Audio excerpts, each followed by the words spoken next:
Donc, bonjour à tous, bonjour aux personnes qui nous écoutent sur la chaîne YouTube. Donc, aujourd'hui, on entame le troisième déjeuner des curieux, organisé par l'UMR SADA. Donc, aujourd'hui, on va parler de la comptabilité écologique, donc avec deux intervenants. Et je vais laisser Léa Bello, journaliste et vidéaste, pardon, vous présenter ces deux chercheurs, ces deux enseignants-chercheurs, pardon. Merci Véronique. Déjà merci à toutes les personnes qui sont en visio. Alors aujourd'hui nous avons le plaisir d'accueillir, je vais commencer par vous Laurent Dalmas. Donc je prends mes notes pour être sûr de bien vous présenter. Vous êtes économiste à l'unité mixte internationale Source pour soutenabilité résilience. Vous travaillez sur la question de l'élaboration d'indicateurs économiques de bien-être et de soutenabilité qui prennent en compte l'environnement, mais aussi le patrimoine et les lieux communs. Selon nous, ce qui est durable n'est pas forcément soutenable et les compétences de cette soutenabilité. Et enfin, nous procédons à Explore. Vous êtes théoréticien au CIREL, le Centre international de recherche sur l'environnement et le développement. Et il y a un petit peu...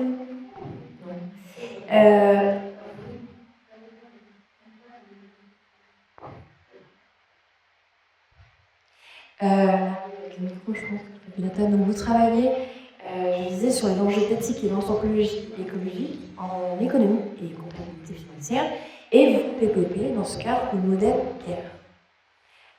Selon vous, la comptabilité n'est pas juste un outil technique, elle cache une vraie compréhension sociologique et politique du monde, et c'est un moyen d'action extraordinaire dans le domaine environnemental.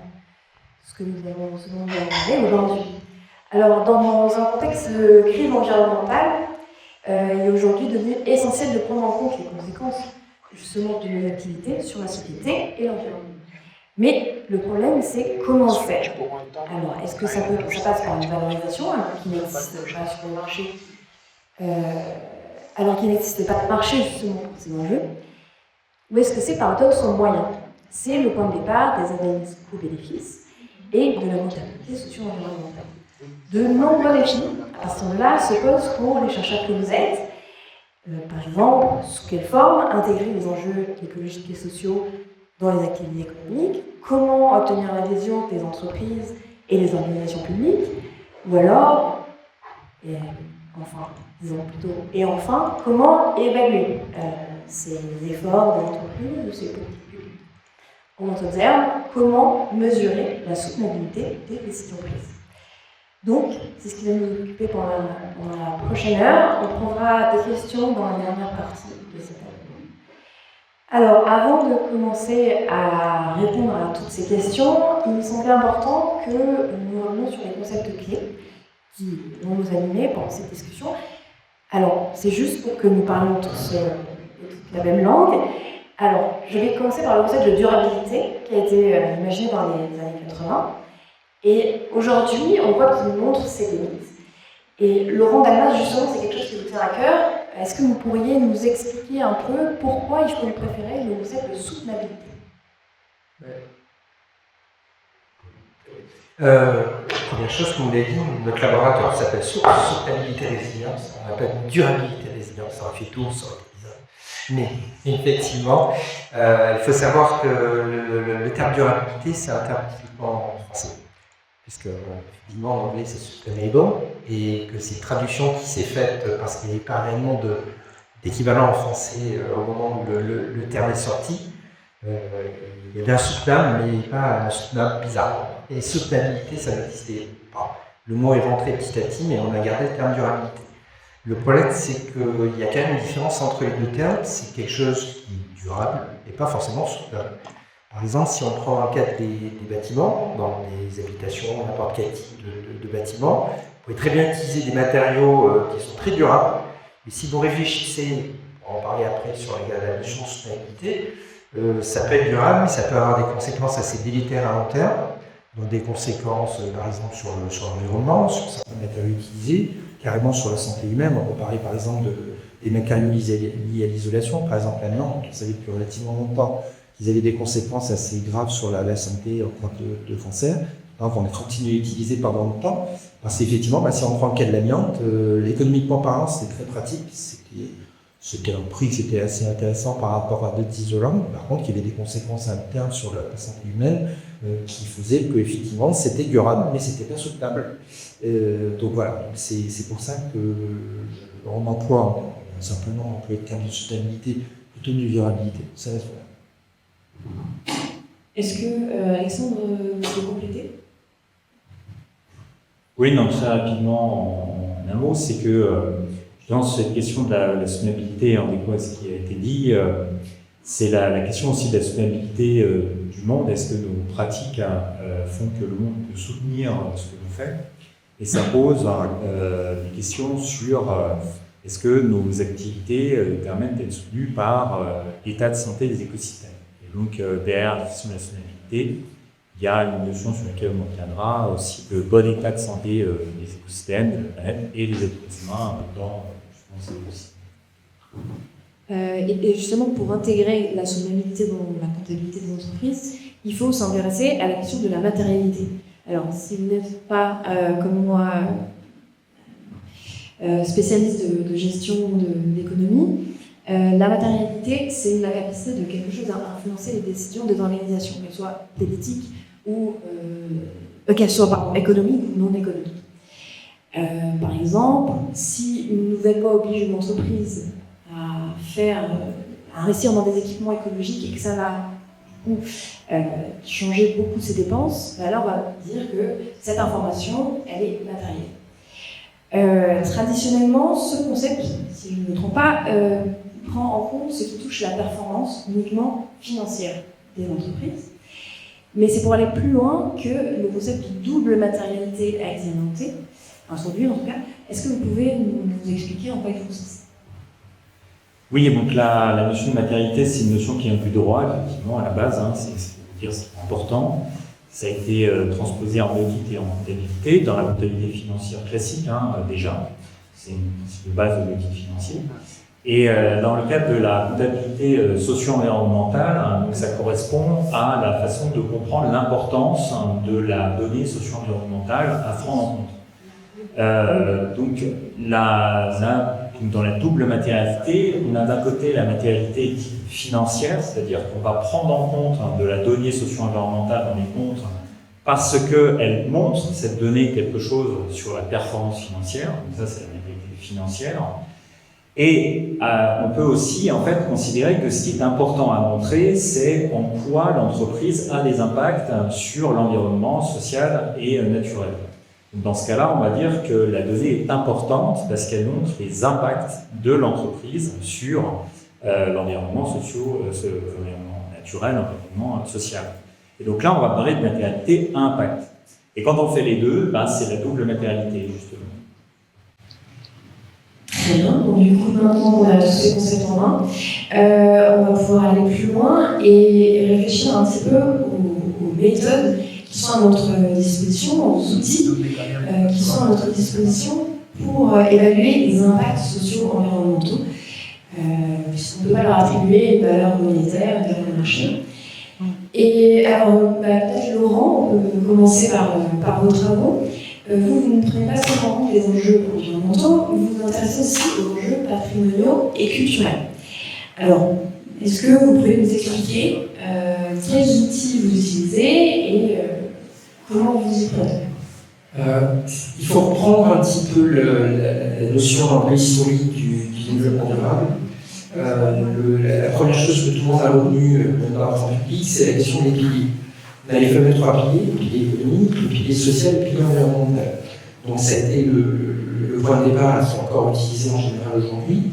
Il se trouve qu'on s'est rendu compte, alors pour avoir travaillé sur les questions liées au patrimoine, et c'est pour ça que j'ai parlé des bâtiments tout à l'heure, au patrimoine urbain notamment, ça peut des centres historiques notamment, il y avait une question qui était liée, qui se rapprochait beaucoup de l'élément à la fois environnemental et l'élément social dans les 3 piliers. C'est-à-dire qu'il peut être vu comme quelque chose d'un petit peu présent sur les 3 piliers, mais il peut être vu comme quelque chose à part. C'est-à-dire qu'on a le patrimoine qu'on va appeler effectivement historique et culturel. il pouvait être soit effectivement inclus dans ces 3 piliers, comme je disais, ou soit il pouvait être vu à part. Et c'est un élément assez important qui nécessitait, et on retrouve les mêmes problèmes de mesure, parce que ce dont vous avez parlé, et on en a parlé juste avant également, c'est un problème important, c'est le problème de la mesure. C'est-à-dire comment vous mesurez les apports de chaque pilier dans la question, effectivement, du développement durable. Il y a un deuxième élément qui est venu du rapport Brundtland, qui a plutôt été mis en évidence quelques années après, au moment du sommet de Rio, en 92, c'était la question de la richesse et de la répartition de la richesse.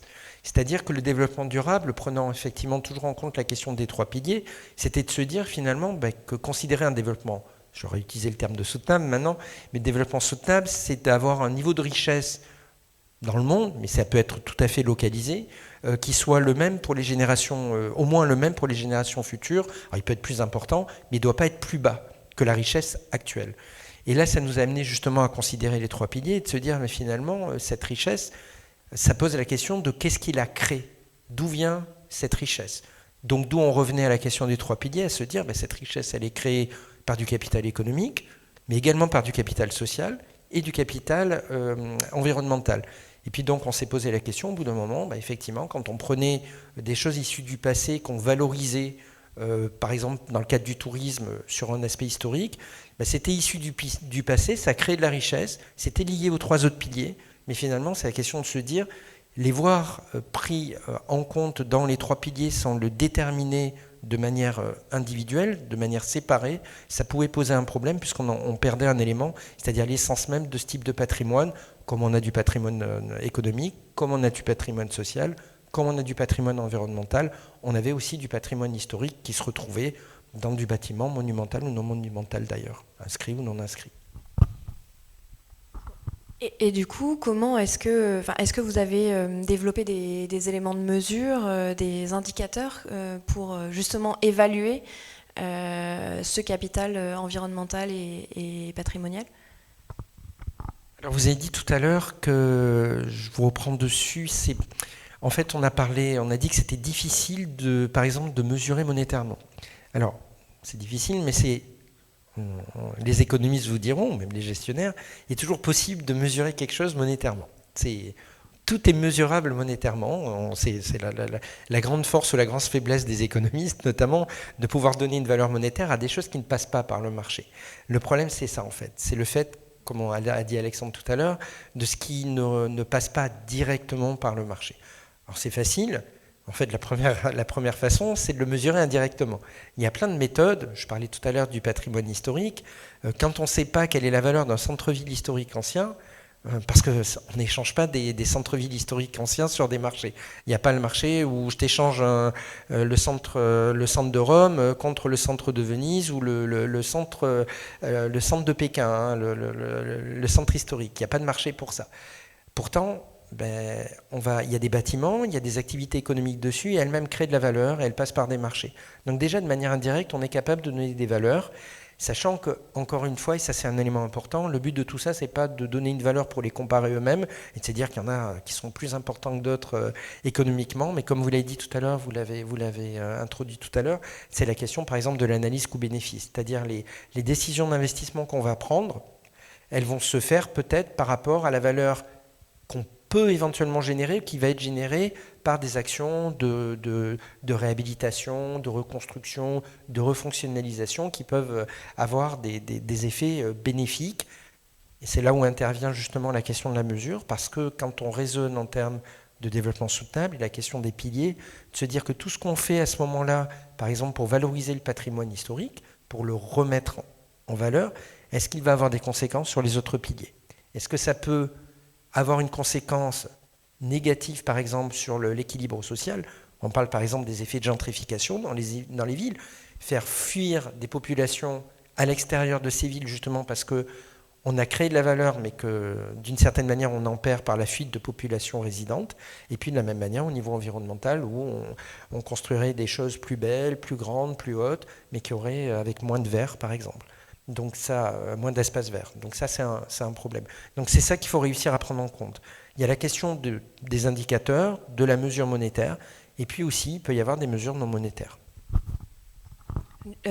Alexandre, vous dites souvent je vous ai déjà entendu dire qu'il faut, même en comptabilité, il ne faut pas mesurer, ce qui m'a, moi, personnellement beaucoup surpris. Est-ce que ça va, c'est dans le même sens que de l'explication de Laurent ?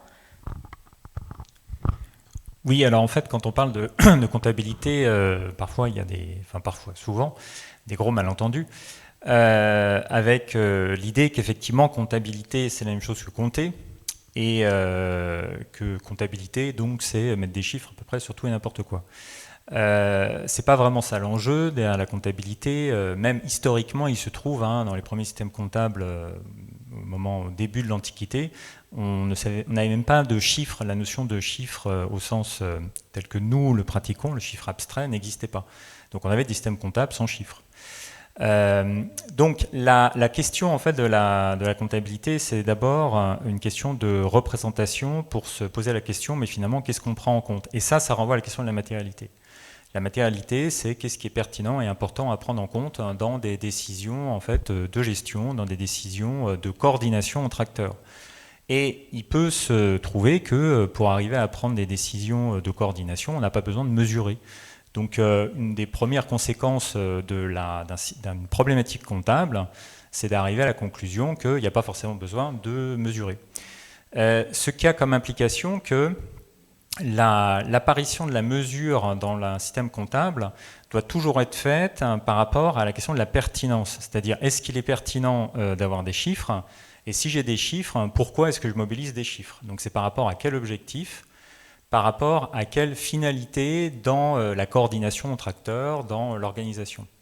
Donc sur les questions socio-environnementales, c'est vraiment ça qui est au cœur de la problématique, c'est qu'est-ce qu'on veut faire avec les questions de biodiversité, climat, etc. Et juste pour donner un exemple, c'est très souvent que des acteurs s'adressent à la chaire comptabilité écologique que je co-dirige, en disant, voilà, on est une entreprise, on a une problématique de biodiversité, donnez-nous des indicateurs.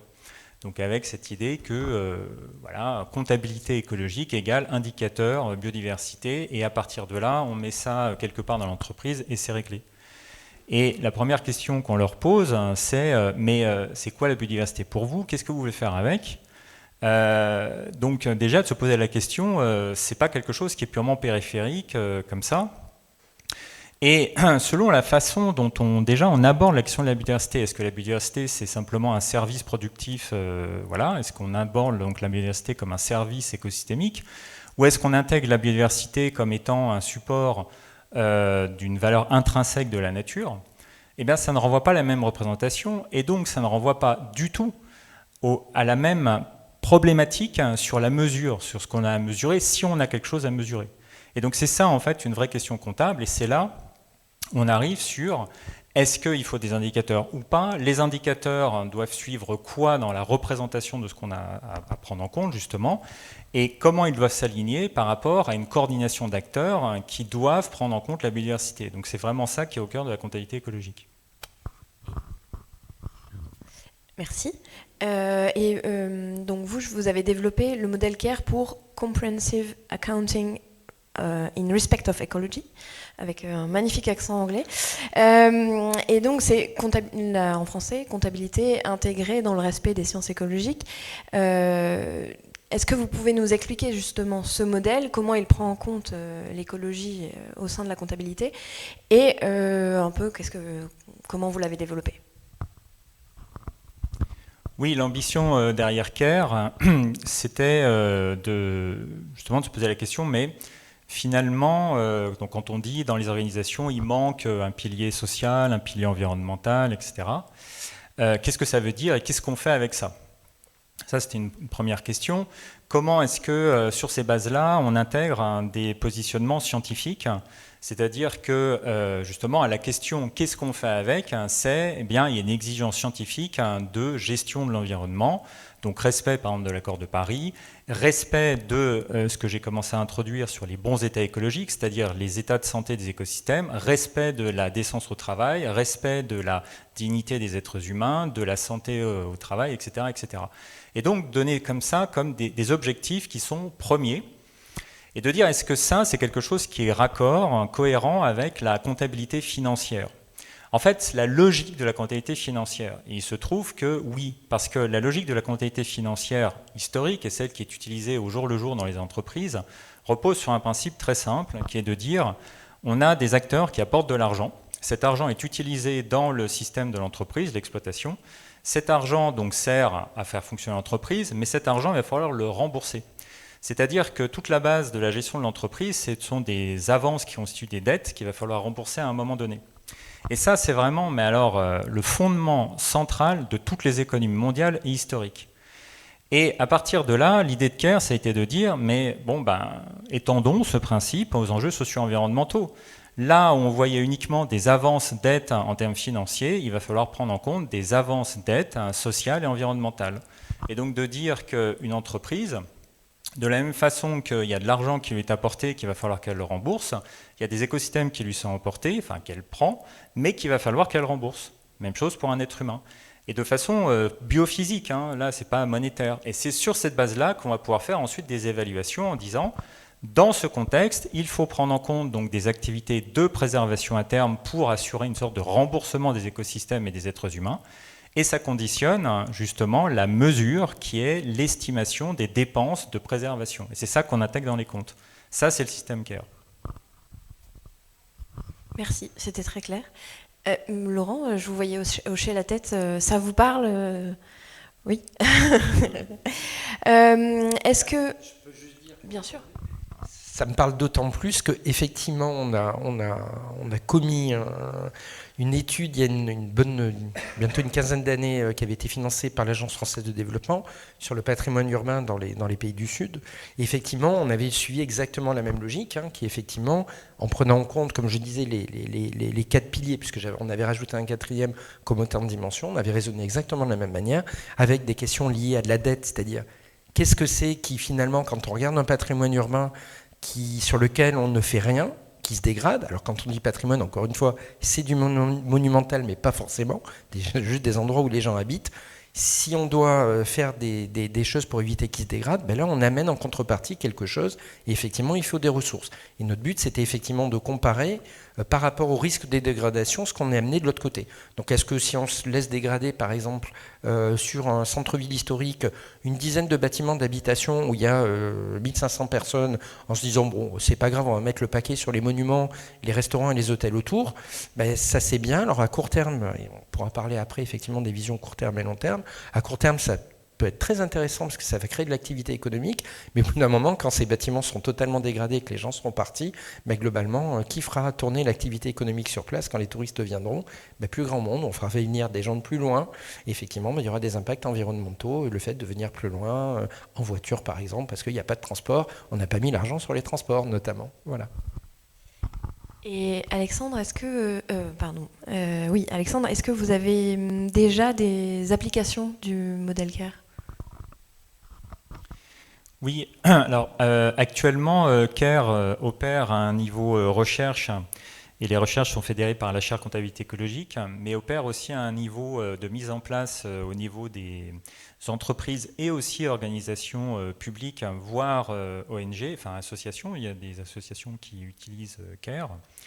Et là, c'est le CERCES, le Cercle des comptables environnementaux et sociaux, qui fédère en fait la communauté autour de Kerr. La communauté, elle est composée de personnes qui sont habilitées à mettre en place Kerr. Il y a à peu près une quarantaine de personnes aujourd'hui qui sont formées. Et derrière, donc, il y a des entreprises et des organisations publiques.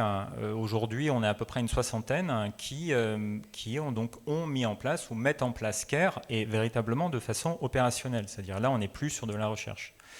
Donc pour des exercices de soit projection de plans stratégiques, soit aide au pilotage dans la vie de tous les jours de l'entreprise, soit crédibilisation de trajectoire pour des recherches de financement. Et on a eu un cas très intéressant où une entreprise en fait, a mis en place Kerr parce qu'elle cherchait du financement auprès de la Banque de France. La Banque de France a accepté les comptes, donc les comptes Kerr, qui sont des comptes donc, à part, les a compris et a revalorisé l'entreprise parce que du coup, ça montrait qu'il y avait une trajectoire qui était résiliente et crédible scientifiquement. Donc voilà un exemple parmi d'autres de aussi les motivations pour mettre en place Kerr. Merci. Alors, vous avez parlé notamment de normes, de mesures, sans parler de mesures justement. Et en filigrane, je vois quelque chose d'important à discuter, c'est les normes sur lesquelles on se met d'accord pour mettre en place ces nouveaux indicateurs. Est-ce que, je pense que c'est quelque chose qui, dans vos travaux, chacun a été important. Est-ce que, par exemple, est-ce que la société civile est impliquée dans les décisions et dans la façon de concevoir ces normes? Je ne sais pas si l'un de vous... Alors, moi, je ne travaille pas effectivement sur la conception des normes. Effectivement, Alexandre travaille plutôt sur ces questions-là. Mais effectivement, dans le cadre de nos recherches, revenir sur effectivement la question de la mesure, quand même, d'une certaine manière, monétaire ou non monétaire, c'est qu'effectivement, quand on va chercher à à construire des indicateurs, on va entrer tout un tas de données. C'est ce qu'on appelle des indicateurs composites, en général, qui vont agréger des données qui sont de nature très diverse. Et parmi ces données, donc on va avoir des données qui peuvent venir effectivement, qui sont monétaires, qui viennent de données économiques. On a des indicateurs qui peuvent être également des indicateurs plus qualitatifs, hein, par exemple sur le capital social, sur le capital humain. Ça peut être des indicateurs tout bêtement démographiques ou sur le niveau le niveau d'éducation, de niveau d'études des personnes qui vivent à un endroit. Mais il y a aussi ce qu'on va appeler des données, des fois qu'on dit à dire d'experts. Donc où effectivement on va aller chercher des données qu'on appelle plutôt froides, où on va interroger sur des données qui ne sont pas forcément publiées au départ, mais que des personnes, des experts peuvent avoir dans plein de domaines. Hein. Et puis il y a effectivement le qualitatif qui est, puisque je reprends encore l'exemple des lieux de vie, hein, par exemple des villes, où on va demander leur avis aux habitants. Donc ça c'est quelque chose qui se développe de plus en plus, où on essaye d'avoir des protocoles, on va appeler ça des protocoles d'enquête, ou avec tout un tas d'outils, voilà, c'est le mot que je cherchais, d'outils qui vont permettre effectivement de poser certaines questions. Des fois, c'est des outils qui vont être utilisés avec des systèmes de géolocalisation pour savoir où se trouvent les habitants, de quoi ils parlent, de quel lieu, et des éléments qui relèvent au départ de ressentis, mais qu'on est capable d'agréger, et on se rend compte que des ressentis individuels peuvent donner des éléments qu'on n'avait pas au départ. Donc, et là aussi, qui sont des fois très géolocalisables. Et ça, c'est des éléments importants. Il y a tout un tas de données qui relèvent d'année en année. Et alors ça part de questionnaires dans la rue, hein, tout simplement, attraper les gens dans la rue, ou on va créer, dans le cadre de comités de quartier par exemple, de ce qu'on va appeler des focus group, qui permettent effectivement de faire ressortir des idées. Alors il y a deux éléments importants sur ça. La première chose, c'est que ça peut permettre de faire ressortir des idées, des choses qu'on n'avait pas vues au départ. Et là, justement, on va se poser la question de la donnée qu'on va remonter, donc éventuellement de construire des indicateurs par rapport à ça qui permettent en gros c'est un peu comme des thermomètres, de prendre la température à d'autres endroits après en se disant tiens maintenant on a le bon thermomètre, on va pouvoir avoir la bonne température qu'on n'avait pas avant, ou tout simplement servir sur un instant T, un endroit très particulier de ce qui est ressorti de ça. Donc effectivement là, au niveau de la société civile, il y a tout simplement des habitants, des consommateurs, ça peut être plein d'éléments, et puis il y a un autre élément aussi des décideurs par moment, et aussi quand on parle de la société, il y a aussi, ça peut être des élus, ça peut être des aménageurs, parce que dans le cadre de l'aménagement urbain, le retour des aménageurs, il est aussi important par moment. Donc ça, c'est important. Oui, sur la question, plus côté donc, effectivement normes et problématiques de normalisation. Effectivement, aujourd'hui, la comptabilité écologique au niveau des entreprises est dans un processus de normalisation très important au niveau européen et au niveau international. De plus en plus de pays mettent en place des normalisations comptables de durabilité. Et pour juste donner un exemple, par exemple en janvier, le Pakistan a mis en place une normalisation. Donc c'est pour dire que c'est vraiment un mouvement international massif.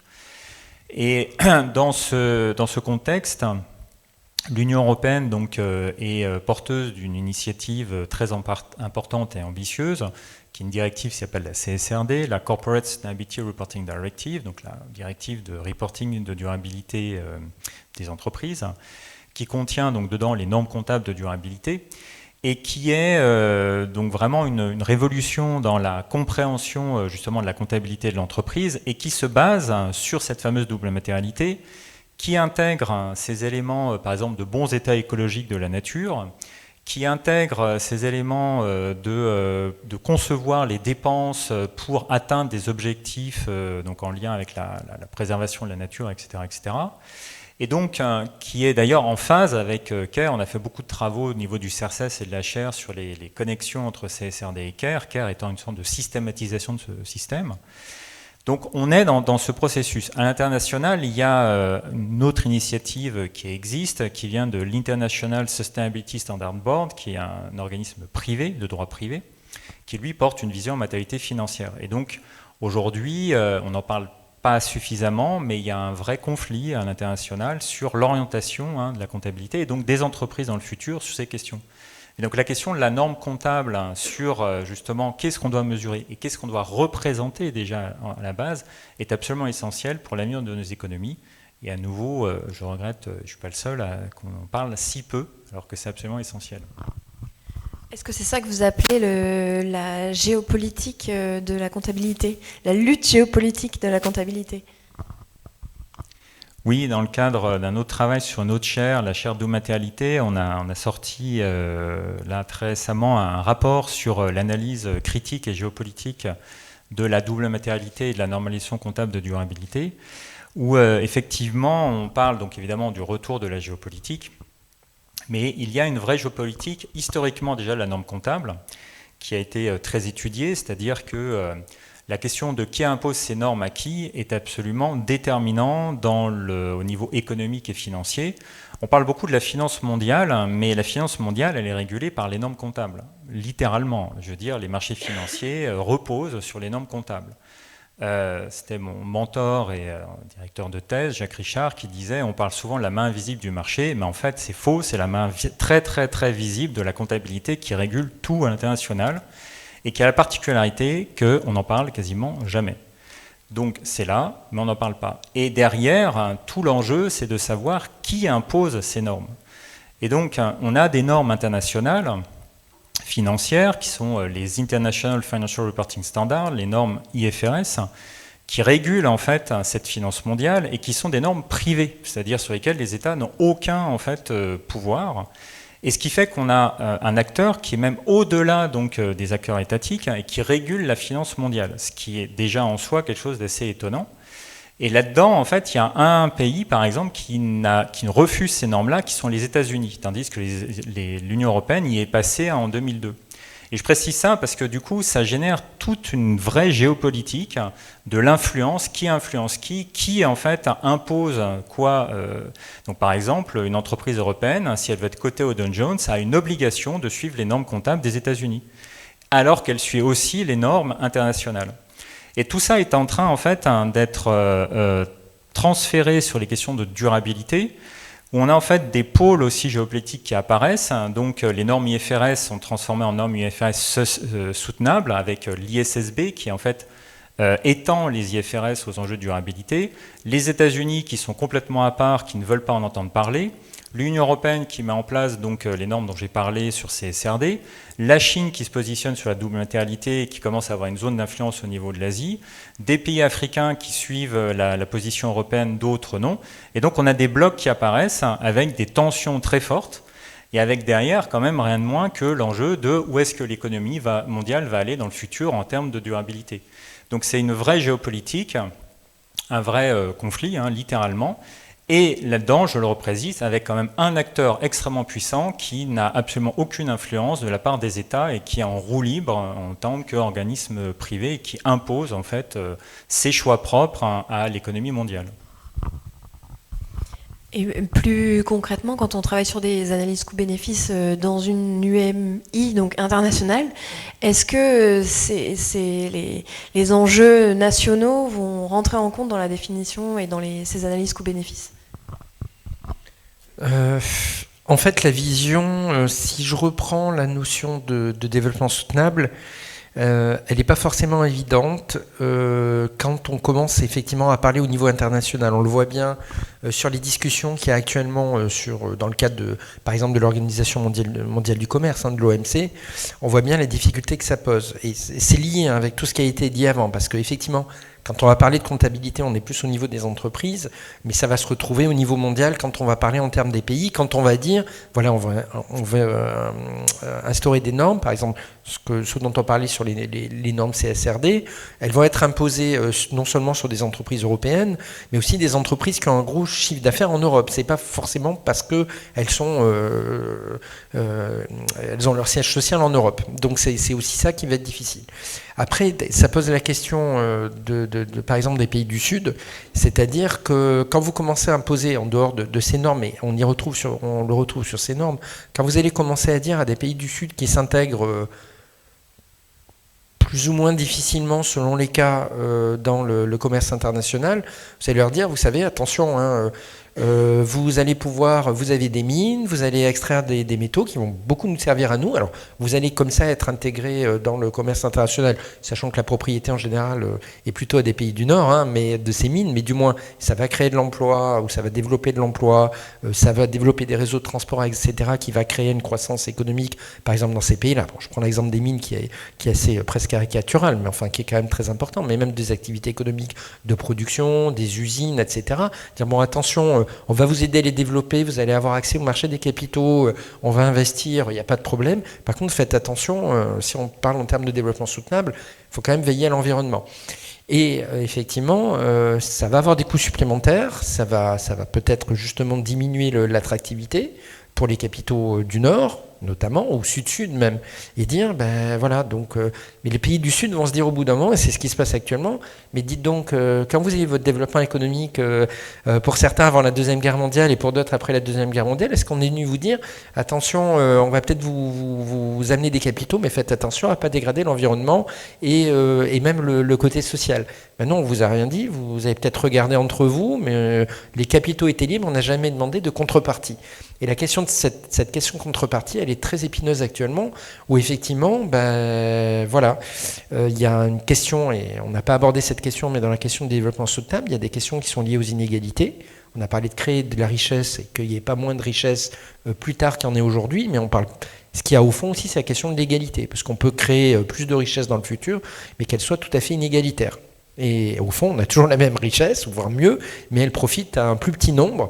Et à la fin, globalement, quand on agrège tout ça, elle est plus importante. Et c'est la question pour les pays du Sud. C'est-à-dire qu'on veut bien être intégré, on veut bien, mais ne nous imposez pas des normes environnementales, parce que globalement, c'est un risque que justement, les activités ne viennent pas chez nous si on nous les impose, alors que vous ne les êtes pas imposées à vous au départ. Maintenant, vous êtes au bout de l'histoire en disant, bon, mais nous, on fait très attention à l'environnement, mais faites attention aussi. Mais la différence économique, ben, elle ne va pas se régler à cause de ça. Donc c'est un point épineux actuellement. Comment on va faire ? Et on le voit, hein, quand on parle avec nos collègues, on a des antennes au Sénégal, des antennes en Côte d'Ivoire, une antenne en Côte d'Ivoire, une antenne à Madagascar. C'est ce qui revient en général, c'est-à-dire attention de ces leçons qui sont données, mais vous nous dites, oui, il faut décoller économiquement, tout un tas de leçons sur les institutions, etc., et sur la préservation de l'environnement, mais vous, qu'avez-vous fait à l'époque ? Et effectivement, bon, la question est posée, mais l'achoppement, il est actuellement, c'est qu'il n'y a pas forcément de réponse. C'est ça le problème. C'est-à-dire qu'effectivement, si vous dites, et c'est parce que justement nous, on n'impose pas nous-mêmes nos normes par moment, de dire déjà imposez-les chez vous, on ne peut pas revenir en arrière, peut-être avant de nous les imposer. Parce qu'effectivement, le marché va se dire, si déjà dans les pays du Nord on les impose, si on les impose de la même manière dans les pays du Sud, ben là effectivement les capitaux vont aller à l'endroit où c'est le plus efficace. Mais il faut qu'on soit sur le même pied d'égalité. Et pour l'instant, clairement, on n'y est pas toujours. Et ça se joue aussi sur les normes environnementales. Merci. Je ne sais pas si Alexandre voulait rajouter une dernière chose, mais on est allé au bout des questions qu'on avait. Je ne sais pas s'il y a déjà des questions en ligne. Non. Dans la salle ? Non plus. Oui.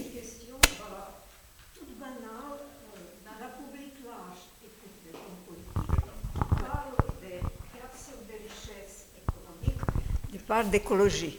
Qu'est-ce que vous répondez à cela?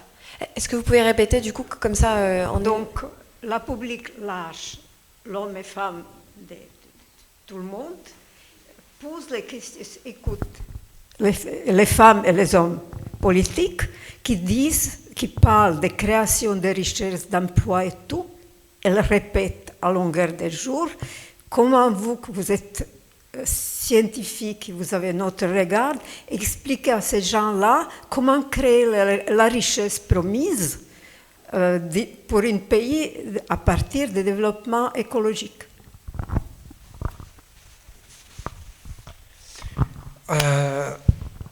Alors, en fait, la question, c'est que bien souvent, l'environnement, alors là, je vais parler en tant qu'économiste, parce que vous parlez de chercheurs et de sciences, on a un principe de base en économie en général, c'est que on va maximiser la richesse sous contrainte. Et bien souvent, l'environnement, il est vu comme une contrainte. C'est-à-dire que, mais à juste titre, hein, c'est-à-dire, il n'était pas, hein, pendant longtemps, c'est ce que je disais tout à l'heure, pendant longtemps, on ne l'a pas pris comme une contrainte, puisque justement, c'est ce qu'on disait au début, il n'était pas dans le marché, donc on dit c'est bon, on fait ce qu'on veut, et de toute façon, ça ne nous revient pas. Et on revient sur la question de la dette écologique. Maintenant, on se rend compte qu'il y a cette dette, donc on va maximiser la richesse sous contrainte. Et c'est ce que je disais tout à l'heure, on en arrive à finalement presque des théorèmes d'impossibilité, mais qui se résolvent souvent justement parce qu'il faut qu'il y ait une volonté politique. Et là, moi, le chercheur que je suis, économiste, n'est pas le décideur. Donc si on dit à partir de là, on peut créer de la richesse, c'est tout à fait possible, en préservant l'environnement, mais aussi, il ne faut pas oublier le troisième pilier, le pilier social, hein, respectant effectivement, parce qu'il faut aussi parler de la question des inégalités, ce que je disais tout à l'heure. Créer de la richesse, c'est bien beau, mais pour créer plus de richesse pour un plus petit nombre de personnes, c'est pas forcément une très bonne chose non plus. C'est possible, mais c'est-à-dire que toute décision qui sera prise dans le cadre d'une création de richesse, c'est-à-dire de la production de biens et de services, elle doit se faire à partir du moment où effectivement on en mesure les conséquences sur le plan environnemental. Il ne faut pas dire qu'on ne peut pas créer de la richesse à partir du moment où on protège l'environnement. C'est pas vrai. On peut toujours en créer. Et il y a une question qui est très importante, un élément qui est très important, et là, c'est pas l'économiste qui peut y répondre. Je parlais tout à l'heure des experts, des fameux dires d'experts. C'est qu'il existe au niveau écologique, et en fait on s'en rend compte, ça existe dans beaucoup des autres piliers également, dans l'économique et dans le social, il existe des seuils. Et la question des seuils, elle est très importante. C'est-à-dire que l'environnement, tout ce dont on parle ici, c'est une vision qui est anthropocentrée, il ne faut pas se le cacher. Quand on parle de développement économique, ce n'est pas le développement économique des fourmis ou des papillons, hein, c'est le développement économique des humains. Effectivement, respectant la vie des fourmis et des papillons. Mais la question, c'est qu'il existe des seuils. C'est-à-dire qu'on peut utiliser l'environnement, on l'a toujours utilisé. Les activités humaines utilisent l'environnement à tout instant. Mais la question, c'est jusqu'à quel point on peut l'utiliser. Et la question, c'est de ne pas dépasser ces seuils. C'est une question fondamentale. Encore une fois, ce n'est pas l'économiste qui est capable de fixer ces seuils, mais c'est effectivement avec des écologues, avec des spécialistes qui sont capables de fixer ces seuils en disant attention, l'environnement, en termes de ressources, on est capable de tirer une ressource et elle va se renouveler à un certain rythme. On est capable d'abîmer l'environnement et il est capable de se régénérer mais à un certain rythme. Passer certains caps, passer certains seuils, c'est irréversible. Et c'est-à-dire qu'au bout d'un moment, votre développement économique, on revient sur la question de la dette écologique dépasse un tel point que de toute façon, elle ne sera pas remboursable. On pourra produire tout ce qu'on veut, on ne pourra pas remplacer l'environnement par autre chose, par du plastique ou c'est pas possible. Quand il n'y aura plus suffisamment d'arbres, il n'y aura plus suffisamment d'oxygène, on ne pourra plus respirer. Donc si vous pouvez détruire tous les arbres et dire que ça crée de l'activité économique, ça crée des emplois, on fait des meubles avec, on fait plein de choses intéressantes, mais s'il n'y a plus d'arbres, il y a un moment, l'oxygène va quand même se raréfier sur Terre. Donc il faut trouver une limite, et c'est cette limite qu'il faut voir. Et ces limites, encore une fois, et je reviens sur ce que je disais tout à l'heure, dans le processus de décision, donc il y a les décisions qui sont faites par les entreprises qui ne ressortent pas au départ de décisions politiques, mais moi, si je prends mon exemple, l'exemple de mes recherches, quand on va travailler sur des questions d'aménagement urbain notamment, il y a des entreprises, il y a des promoteurs immobiliers, il y a des entreprises qui vont faire de la voirie, etc. Mais derrière, il y a des demandeurs, et dans les demandeurs, il y a des autorités publiques.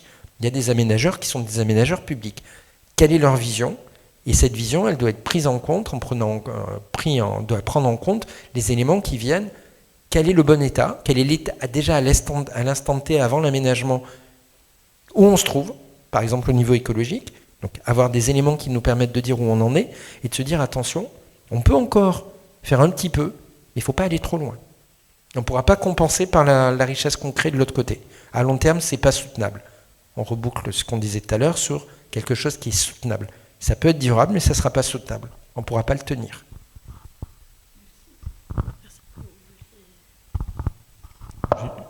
Juste un petit point de complément, parce que Quand on parle de développement économique, se pose la question, justement, c'est quoi un développement économique? Et je donne un exemple. C'est en école de commerce, aujourd'hui, est enseigné qu'une entreprise doit avoir ce qu'on appelle un ROE, un Return on Equity, c'est-à-dire un retour sur les financements par les actionnaires propriétaires de 15%. C'est la base, c'est enseigné dans toutes les écoles de commerce. 15%, c'est quelque chose qui est très récent. Ça a été développé à partir des années 80. Pendant très longtemps, historiquement, quand on était à 5%, on était très content. 15%, c'est intenable d'un point de vue socio-environnemental, littéralement. On peut le démontrer dans les modèles bioéconomiques. Donc, ce qui se passe, c'est que si on dit aujourd'hui, on va garder les mêmes taux de rendement que maintenant, ça pose un problème. Par contre, ça ne veut pas dire qu'on va avoir plus de rendement. Et donc, toute la question, justement, en écho à ce que justement on discutait, c'est d'être capable aujourd'hui d'expliquer qu'on est capable, en préservant le bon état écologique des milieux naturels, en préservant en fait la décence au travail et en prenant en compte les inégalités, d'arriver à garder des taux de rendement qui sont positifs, mais par contre, il va falloir assainir en fait notre conception de l'économie. 15%, c'est pas sain, littéralement, et c'est pas une question de régression, c'est une question d'assainissement, littéralement. Et donc pour ça, il faut justement des systèmes comptables qui soient capables de montrer cet assainissement et qui permettent de favoriser des acteurs qui sont en mesure d'avoir ces solutions par rapport à des acteurs qui actuellement continuent à être sur des taux par exemple de 15%, mais qui en fait n'ont aucune solution, qui sont plutôt en fait dans un système délétère. Et donc c'est ça qu'il faut arriver à mettre en place, mais avec cet accompagnement donc d'une autre compréhension beaucoup plus saine de fonctionnement des marchés. Est-ce que, question de non-initié, comment on en est arrivé à ces 15%, d'où ils sortent? Alors, c'était un ancien vice-président de la Banque mondiale qui disait « ça a été une mise sous stéroïde de l'économie à partir des années 70-80 ». Alors, il y a plusieurs facteurs. Il y a eu la montée en puissance de ce qu'on a appelé les théories modernes de la finance dans les années 70-80 avec Milton Friedman, et toute une reconceptualisation de la finance. Il faut savoir, aujourd'hui, la finance, ça ne finance pas les entreprises. C'est la part de la finance mondiale qui finance les entreprises, c'est rien du tout. Je ne sais plus à combien on est, 15%, même pas. La finance, c'est en fait rendre liquide un marché d'échange en fait, de titres. Donc, en fait, c'est les marchés secondaires. Et donc, il n'y a plus d'argent qui arrive sur les entreprises.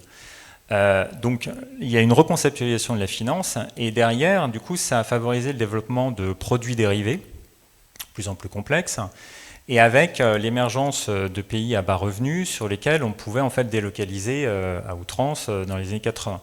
Tout ça a fait que dans les années 80, il y a eu vraiment la montée en puissance totalement subjective, totalement orientée en disant on va pouvoir garantir comme retour aux actionnaires 15%. Donc c'est un construit social qui a été vraiment imposé progressivement. Donc c'est récent, c'est pas si vieux que ça. Mais voilà, c'est une des explications de la montée en puissance de ce fameux 15%. Merci. Est-ce qu'il y a des questions? Moi, j'en avais une. Quels sont les verrous qui restent à faire sauter pour justement une meilleure prise en compte de la comptabilité socio-environnementale dans notre quotidien et dans le concret des entreprises? Grande question, là, faut... Alors, oui. Les verrous... Alors, l'évolution réglementaire aide énormément. Maintenant, il y a un retour de bâton, le fameux backlash auquel on assiste aujourd'hui, avec CSRD qui est attaqué et tout le pacte vert européen qui est attaqué. Et sur des attaques qui sont vraiment d'ordre politique. C'est vraiment ce qu'on voit aujourd'hui. Donc, bon, mais il n'en reste pas moins que ça permet d'ouvrir des choses. Après, il y a une question, je parlais de la communication. On n'en entend quasiment pas parler. C'est-à-dire que, je vais donner un exemple très simple. Il y a, et ça s'est amélioré depuis, il y a 5 ans, avec la Chaire et le CERCES, on essayait de caser une simple tribune dans un très grand journal français, où la réponse qu'on nous a eue, mais la compta, ça intéresse qui? Voilà, la compta, ça intéresse qui? Ça intéresse toute l'économie, ça intéresse en fait l'orientation du monde au niveau économique. Mais il y a un vrai problème en fait Donc, je pense qu'il y a un verrou aussi communicationnel à faire sauter qui est extrêmement important et très profond. Et puis après, la question, c'est justement la problématique de comprendre ce qu'on entend par comptabilité. Comptabilité, c'est pas, encore une fois, tout mesurer, tout mettre des chiffres pour essayer de faire encore plus d'argent. C'est totalement autre chose, et c'est pas comme ça, d'ailleurs, que historiquement, c'est développé à la comptabilité. Donc voilà, il y a aussi ce verrou cognitif. Donc il y a le verrou politique, un verrou communicationnel, cognitif, et puis c'est ça qui permettra ensuite d'engendrer une autre conception de l'économie, parce que, et ça je veux vraiment insister là-dessus, on parle souvent en fait des questions de maximisation des dividendes pour les actionnaires, ces fameux 15% aussi, mais ça c'est, comme je le disais, très récent, c'est un construit, et ça peut se reconstruire à partir du moment où il y a une volonté derrière. Mais ça veut dire qu'il faut arriver à faire vraiment sauter ces questions politiques, communicationnelles et cognitives. Merci. Est-ce que... Je ne travaille pas dans la comptabilité, mais je me rappelle tout simplement le premier cours de comptabilité que j'ai eu à l'université quand j'étais étudiant. Et la première chose qu'a dit le professeur, il a dit que la comptabilité, c'était l'algèbre du droit. Donc si vous faites un peu de maths, mais même si vous n'aimez pas ça, si vous aimez bien un peu l'aspect du droit, les éléments justes notamment, vous pouvez vous intéresser à la question de la comptabilité. J'ai mis beaucoup de temps, mais je m'y suis intéressé, je suis tout à fait d'accord, encore une fois, la comptabilité est un élément important, justement parce qu'on peut s'en servir pour faire changer les choses, comme on peut se servir de plein de choses. On a parlé des fameux 15, il y a la fameuse, si tout le monde connaît, mais on ne va pas la raconter ici, mais l'histoire des 3% de déficit public, d'où viennent les 3%. Je ne dirai pas pourquoi, vous allez chercher je crois que c'est les mémoires de Jacques Attali qui expliquent pourquoi, mais je peux vous dire que le 3% ne vient pas des économistes, de Milton Friedman ou qui que ce soit, absolument pas. Il n'y a pas de construit scientifique par rapport à ça, comme pour les 15%, c'est exactement la même chose. Donc c'est pour ça que j'ai quand même tendance à dire qu'il y a des gens un petit peu comme nous qui réfléchissent sur des questions pour justement changer les discours, changer le narratif, changer le construit pour justement commencer à changer un petit peu les choses et pas laisser ça à la main effectivement de certaines personnes pour avoir des chiffres totalement délirants qui vont effectivement largement dépasser les seuils. Merci. C'est vrai que ça reste pour moi toujours surprenant que l'économie et la comptabilité ne font pas partie de la culture générale, on n'est pas formé ni ouvert à ça, et pourtant dans notre quotidien et dans notre vie de tous les jours, ça fait partie de la culture générale qu'on devrait avoir. Merci beaucoup. Je repasse la parole à Véronique. Et merci. Donc, merci Laurent, merci Alexandre et aussi merci Léa à nous avoir aidé à rendre la comptabilité accessible à tout le monde. Donc, je merci encore. On se retrouve en haut pour échanger. Et sinon, on se retrouve le 8 avril ici même au Digital Village pour parler de l'agriculture et de la protection des cultures tout en protégeant le vivant. Donc, à très bientôt.